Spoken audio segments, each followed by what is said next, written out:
ពុទ្ធកិច្ច45ព្រះវស្សាក្នុងគ្រាដែលព្រះបរមពុរិស័ទប្រសូតក្រោយមកកាលៈទេវលតាបោះទាយថាព្រះរាជស្ថតហកុមារនឹងបានត្រាស់ដឹងជាព្រះពុទ្ធហើយដឹងថាខ្លួនឯងមានអាយុមិនទាន់ការត្រាស់ដឹងរបស់ព្រះអង្គទើបទៅកាន់ផ្ទះប្អូនស្រីក្នុងក្រុងកបិលភ័រប្រាប់ឲ្យក្មួយនាលកៈបួសក្នុងថ្ងៃនោះព្រោះខ្លួនឯងជ្រាបថានាលកៈមានបនិស្ស័យនឹងបានសម្រេចមគ្គផលបានណែនាំឲ្យនាលកៈតាំងចិត្តអធិដ្ឋានថានឹងបួសឧទ្ទិសចំពោះព្រះដ៏មានព្រះភិក្ខុអង្គនោះក្រោយពីបួសហើយនាលកៈតាបោះកិច្ចទៅបំពេញព្យាយាមនៅក្នុងព្រៃហេមពៀនការព្រះបរមពុរិស័ទត្រាស់ដឹងជាព្រះសម្មាសម្ពុទ្ធនឹងបានសម្ដែងធម្មចក្រកបពតនៈសព7ថ្ងៃហើយទើបនាលកៈតាបោះចូលទៅគាល់ព្រះដ៏មានព្រះភិក្ខុ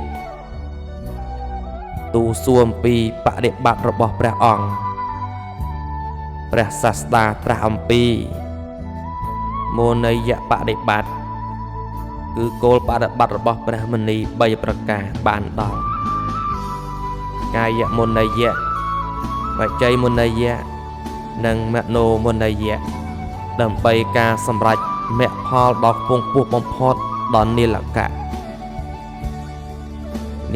តាបោះស្ដាប់វត្តបដិបត្តិដែលជាគុណធម៌របស់អ្នកប្រាជ្ញដូច្នោះហើយកើតសេចក្តីជ្រះថ្លាក្រាបទូលសពឧបសម្បទាក្នុងលុះបានឧបសម្បទាហើយព្រះនាលកៈជាអ្នកមានសេចក្តីប្រាថ្នាតិចក្នុងការឃើញមួយក្នុងការស្ដាប់មួយក្នុងការសួរមួយព្រះនាលកៈថ្វាយបង្គំព្រះសាស្តាក្រាបទូលលាចូលក្នុងព្រៃដោយតាំងចិត្តថានឹងមិនត្រឡប់មកពាល់ព្រះសាស្តាដើម្បីស្ដាប់ធម៌និងសួរមនយបដិបទាទៀតទេដោយបំណងឆ្ពោះទៅមុខបដិបត្តិតែម្យ៉ាងលុះចូលទៅកាន់ជើងភ្នំស្នាក់នៅក្នុងស្រុកមួយលោកស្នាក់នៅមួយកន្លែងមួយថ្ងៃអង្គុយបំពេញសេចក្តីព្យាយាមក្បែរគល់ឈើមួយត្រឹមតែមួយថ្ងៃចូលទៅបិណ្ឌបាតក្នុងភូមិនីមួយក្នុងម្ដងមិនដល់ដែរនោះទេ